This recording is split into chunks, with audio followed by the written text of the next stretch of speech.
আলহামদুলিল্লাহ, আজ 17 নভেম্বর 2025 বাংলাদেশের মানুষের জন্য একটি আনন্দ ঘন উপলক্ষ তৈরি হলো।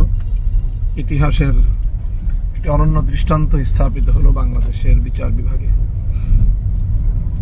বিগত 2024 সালের জুলাই বিপ্লবের সময় নিরীহ ছাত্র জনতা সহ দেশপ্রেমিক নিরপরাধ মানুষের উপর নির্বিচারে হত্যাযজ্ঞ পরিচালনার দায়ে ইতিহাসের বর্বরতম ঘৃণ্যতম নরঘাতক স্বৈরাচারী শেখ হাসিনাকে মৃত্যুদণ্ডের ঐতিহাসিক রায় প্রদান করেছে আন্তর্জাতিক অপরাধ ট্রাইব্যুনাল।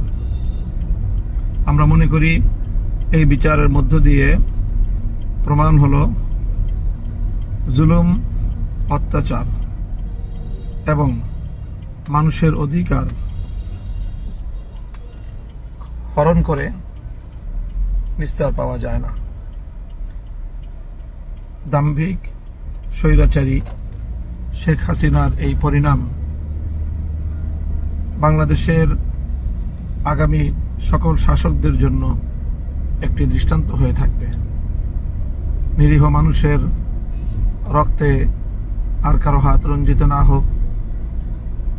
নিহত শাহাদাতপ্রাপ্ত বীর শহীদানদের আত্মার মাগফিরাত কামনা করছি।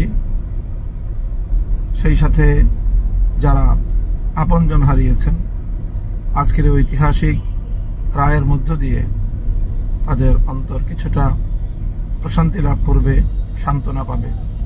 যারা জীবনের তরে পঙ্গুত্ব বরণ করেছেন, তারা একটি সান্ত্বনা নিয়ে জীবনের অবশিষ্ট সময়টুকু অতিবাহিত করতে পারবে।